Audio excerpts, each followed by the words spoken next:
ওফো, মালিক বড় সুন্দর কথা বলছে, মহব্বত করে বলছে, তোমরা যারা নামাজ রোজা বন্দিগি হালাল হারাম মেনে সেজদা করতে করতে আমার নাম জপতে জপতে আমারে ডাকতে ডাকতে যারা আমার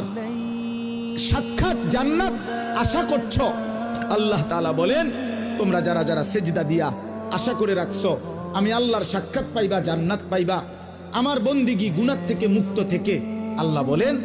আমি ওয়াদা দিলাম ফা ইন্না আজালাল্লাহি লাআতিন, আমার মালাকুল মউত আজরাইল আমি তোমার কাছে পাঠাবো, সে একদিন তোমার কাছে যাবে, তোমাকে আমার কাছে নিয়ে আসবে, তখন আমি তোমারে আমার জান্নাতও দেব, আমার মোলাকাতও দেব।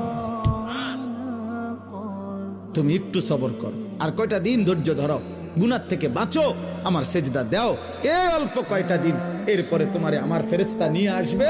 আমি তোমারে অনন্তকালের জান্নাত দিয়ে দেব।